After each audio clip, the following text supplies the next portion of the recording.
अस्सलामु अलैकुम वरहमतुल्लाहि वबरकातुहू। आज हम देखेंगे earn value management. Earn value management क्या होती है? बेसिकली मैंने आपको बताया था, लास्ट वीडियो में भी शेयर किया था कि जब हम प्रोजेक्ट मैनेजमेंट की बात करते हैं तो उसमें एक कॉन्स्टेंट्स होते हैं, 3 कॉन्स्टेंट्स, ट्रिपल कॉन्स्टेंट जिसे कहते हैं। एक आपका टाइम होता है, एक कॉस्ट होता है और एक स्कोप होता है। तो इन 3 चीज़ों को हमने बैलेंस करना होता है। हमने देखना होता है कि हम इन 3 चीज़ों को कंट्रोल करें ताकि हमारा जो प्रोजेक्ट है वो प्रॉफिटेबल मैनर में कंप्लीट हो, हमें लॉस ना हो और जो हमारे डिज़ायरेबल हैं, जो हमारी रिक्वायरमेंट्स हैं वो प्रॉपर फुलफ़िल हो, ना हमें लॉस हो और हमारा स्केड्यूल भी प्रॉपर इम्प्लीमेंट हो। तो उसके लिए हम डिफरेंट चीज़ें करते हैं। जिस तरह मैंने आपको लास्ट टाइम बताया भी था कि हम उसके लिए स्केड्यूल मैनेजमेंट करते हैं, कॉस्ट मैनेजमेंट करते हैं। स्केड्यूल मैनेजमेंट की अगर हम बात करें तो उसमें हम CPM की एक टेक्निक यूज़ करते हैं। फिर इसके अलावा हम PERT एनालिसिस की एक टेक्निक यूज़ करते हैं। फिर स्केड्यूलिंग के लिए हम गैंट चार्ट भी यूज़ करते हैं। तो स्केड्यूलिंग की हमने बात की थी, अब हम थोड़ी सी बात करेंगे कॉस्ट की, कि कॉस्ट को हम किस तरह कंट्रोल कर सकते हैं, किस तरह मॉनिटर कर सकते हैं। तो कॉस्ट को कंट्रोल और मॉनिटर करने की भी डिफरेंट टेक्निक्स होती हैं। तो जिनमें से एक टेक्निक है earn value management EVM। Earn value management में हम देखते हैं कि हमारे जो प्रोजेक्ट कॉस्ट है वो कितनी है और कितना हमने लगाया, कितना बचा, स्केड्यूल हमारा पूरा हुआ नहीं हुआ, कितना स्केड्यूल हमने यानी कितनी एक्टिविटीज़ थी जो हमने परफॉर्म की, और उन एक्टिविटीज़ के अगेंस्ट में जो हमने कॉस्ट सेट की थी वो कॉस्ट हम लगा सके नहीं लगा सके, और हमारा जो प्रोजेक्ट है वो प्रॉफिट में जा रहा है या लॉस में जा रहा है। तो हम ये सारी चीज़ें अर्न वैल्यू मैनेजमेंट में देखते हैं। तो अर्न वैल्यू मैनेजमेंट की एक कैलकुलेशन है, इसको हम देख लेते हैं थोड़ा सा।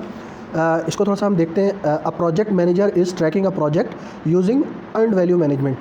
यानी एक प्रोजेक्ट मैनेजर है जो ट्रैक कर रहा है एक प्रोजेक्ट को using earn value management, EVM के ज़रिए ट्रैक कर रहा है। तो उसके लिए डाटा दिया है प्लान्ड वैल्यू, अर्नड वैल्यू और एक्चुअल कॉस्ट। प्लान्ड वैल्यू क्या होती है? प्लान्ड वैल्यू हमारी प्रोजेक्ट वैल्यू होती है। मिसाल के तौर पे एक प्रोजेक्ट है, उस पर हमने कितनी कॉस्ट जो है, कितनी कॉस्ट हमने उसके अंदर एस्टिमेट की है। मिसाल के तौर पे एक प्रोजेक्ट है हमारा, उस पर हमने 6 लाख की कॉस्ट हमने रखी है कि हमने ये 6 लाख में करना है। तो अगर हमने 6 लाख में कर लिया या 6 लाख से कम में किया, 6 लाख से कम में किया तो प्रॉफिट है, अगर 6 लाख से ऊपर चला गया तो हमें लॉस है। क्या है? दूसरी हो गई अर्न वैल्यू। अर्न वैल्यू ये होती है कि हमारी हमने जो प्रोजेक्ट वैल्यू रखी है उसके अगेंस्ट में हमने अर्न कितना किया है, कितनी वैल्यू हमने अर्न की है।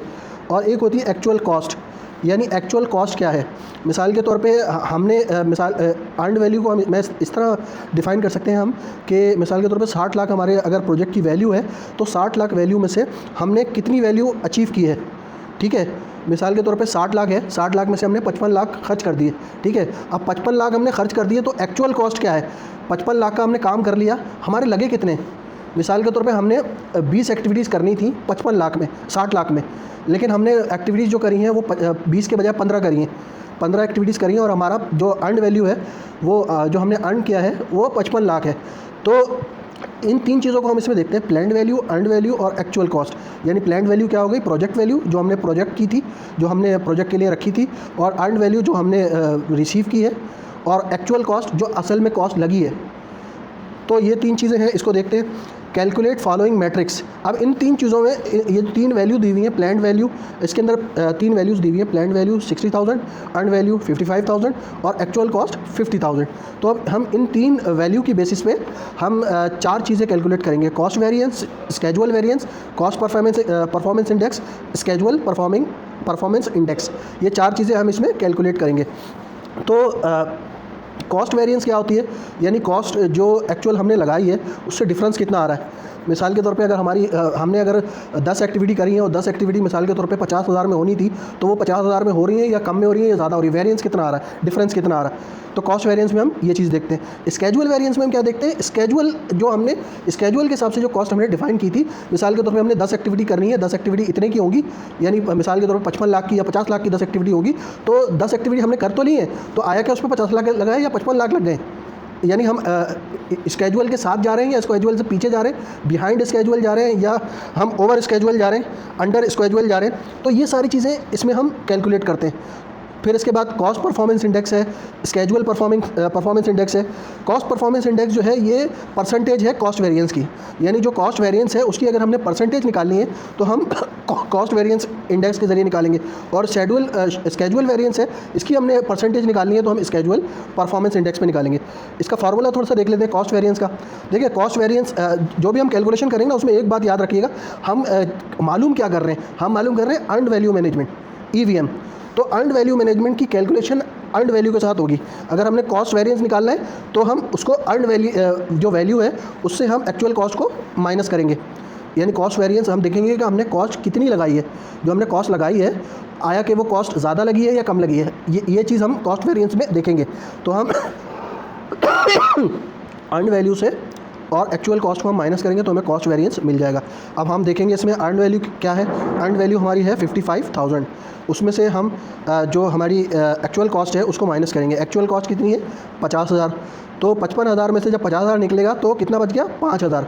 तो इट मीन्स कि कॉस्ट हमारी पूरी लगी है, कॉस्ट में हम नुकसान में नहीं जा रहे, यानी ये जो हमारी जो आउटपुट निकली है वो प्लस में निकली है। प्लस में निकलने का मकसद ये है कि हम जो है नुकसान में नहीं जा रहे, कॉस्ट जो है हमारी अंडर बजट है, ओवर बजट नहीं है। ठीक है, फिर दूसरा देखते हैं स्केजुअल वेरिएंस। इसका फार्मूला है EV माइनस PV। देखिए एक चीज़ याद रखिएगा, जो स्केजुअल है वो प्लानिंग के अंदर आता है। तो स्केजुअल हमें निकालने के लिए, स्केजुअल वेरिएंस निकालने के लिए हमें प्लान वैल्यू से माइनस करना पड़ेगा। तो ये चीज़ अगर आप थोड़ी सी नोट कर लेंगे ना तो आपको कैलकुलेशन करना बिल्कुल इजी हो जाएगा। एक चीज़ तो आप ये चीज़ याद कर लें कि हम जो है अर्न्ड वैल्यू निकाल लें तो हमें माइनस जो करना है वो वैल्यू को अर्न्ड वैल्यू से माइनस करना है, यानी हमने कितनी वैल्यू अर्न की उससे हमने माइनस करना है। तो कॉस्ट को हम एक्चुअल कॉस्ट से करेंगे और शेड्यूल को हम प्रोजेक्ट वैल्यू से करेंगे। तो शेड्यूल वेरिएंस देखते हैं अब हम। एक्चुअल जो हमारी अर्न्ड वैल्यू है वो है 55,000 माइनस, और प्रोजेक्ट वैल्यू है हमारी 60,000। तो हमारा आंसर निकला -5,000, यानी कि हमारा जो स्केजुअल है वो बिहाइंड है। मिसाल के तौर पे कॉस्ट तो हमारी सही लगी है, अंडर बजट है, हमने जो पैसा लगाया है वो तो मिसाल के तौर पे हमने 1 महीने में एक प्रोजेक्ट कंप्लीट करना था, 1 महीने में हमने एक प्रोजेक्ट कंप्लीट करना था, 1 महीना हो गया।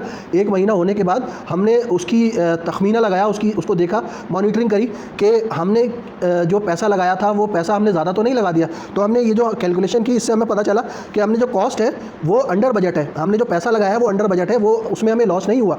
लेकिन स्केजुअल जो है हमारा वो बिहाइंड है, यानी हम स्केजुअल पूरा नहीं कर पाए। इससे हमें क्या पता चला कि हमारी कॉस्ट जो है, जो हमने पैसा लगाया, पैसे में हमें नुकसान नहीं हुआ, यानी 1 महीने में हमें जितना काम करना था, मिसाल के तौर पे 1 महीने में हमारी जो प्रोजेक्ट वैल्यू थी 60,000 थी, तो हमने 60,000 से कम में काम किया, 60,000 से ऊपर नहीं गए। तो इट मीन्स कि हमारी जो कॉस्ट वेरिएंस है वो अंडर बजट है, ओवर बजट नहीं है, बजट से ऊपर नहीं गया। लेकिन स्केजुअल हम पूरा नहीं कर पाए, हमें 20 एक्टिविटीज़ करनी थी, हमने 18 करी, हम 20 एक्टिविटीज़ नहीं कर पाए। तो इट मीन्स कि हमारा जो स्केजुअल है वो बिहाइंड है, स्केजुअल हम पूरा नहीं कर पाए। ठीक है, तो ये एक सिंपल सा है, इसको अगर आप थोड़ा सा समझ लेंगे ना तो आप इजीली कर सकते हैं। और बाकी हम देखते हैं CPI और SPI, कॉस्ट परफॉर्मेंस इंडेक्स और शेड्यूल परफॉर्मेंस इंडेक्स। ये क्या है? बेसिकली ये इसका परसेंटेज है। आप देखें जिस तरह कॉस्ट वेरिएंस हमने निकाला EV माइनस AC, अब इसी को हम डिवाइड कर देंगे EV डिवाइड बाय AC, तो इससे क्या होगा? परसेंटेज निकल आएगी। ये परसेंटेज निकल आएगी कॉस्ट वेरिएंस की 1.1%, यानी हमने जो है फ़ायदे में गए, लॉस में नहीं गए। तो इसके बाद स्केजुअल परफॉर्मेंस इंडेक्स देखेंगे, ये भी वही है, स्केजुअल का परसेंटेज है, स्केजुअल वेरिएंस का। तो हम इसमें EV डिवाइड बाय PV करेंगे, EV डिवाइड बाय PV करेंगे तो इट मीन्स कि हमारा जो शेड्यूल की जो परसेंटेज है वो 0.91 है।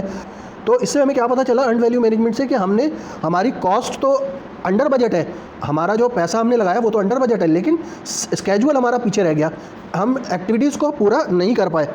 तो जो अर्न्ड वैल्यू मैनेजमेंट है इसमें हम ये चीज़ें कैलकुलेट करते हैं। आई थिंक कि आपको ये चीज़ समझ आ गई होगी। अगर फिर भी किसी को समझ नहीं आती तो मुझसे कांटेक्ट कर सकते हैं, मैं उसको बता दूंगा। Thank you so much.